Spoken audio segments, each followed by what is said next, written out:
ألف لام ميم صاد كتاب أنزل إليك فلا يكن في صدرك حرج منه لتنذر به وذكرى للمؤمنين اتبعوا ما أنزل إليكم من ربكم ولا تتبعوا من دونه أولياء قليلا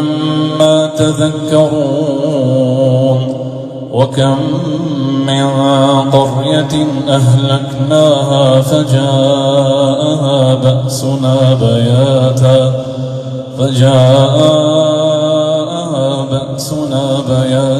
أو هم قائلون فما كان دعواهم إذ جاءهم بأسنا إلا أن قالوا إنا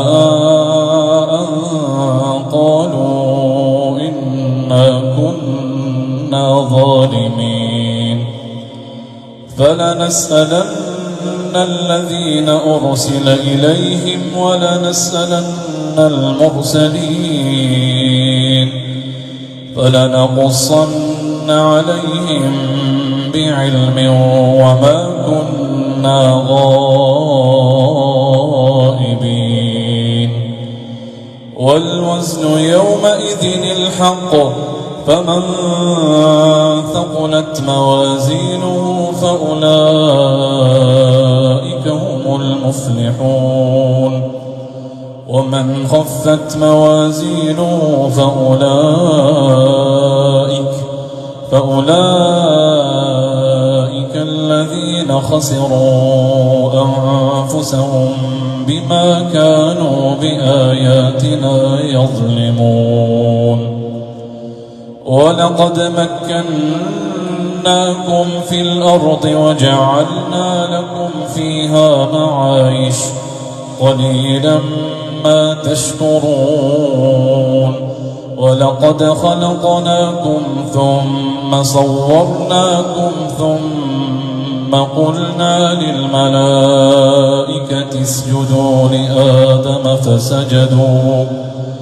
فسجدوا إلا إبليس لم يكن من الساجدين قال ما منعك ألا تسجد إذ أمرتك قال أنا خير منه خلقتني من نار وخلقته من طين قال فاهبط منها فما يكون لك أن تتكبر فيها فاخرج إنك من الصاغرين قال أنظرني إلى يوم يبعثون قال إنك من المنظرين قال فبما أغويتني لأقعدن لهم صراطك المستقيم ثم لآتينهم من بين أيديهم ومن خلفهم وعن أيمانهم وعن شمائلهم ولا تجد أكثرهم شاكرين قال اخرج منها مذءوما مدحورا لمن تبعك منهم لأملأن جهنم منكم أجمعين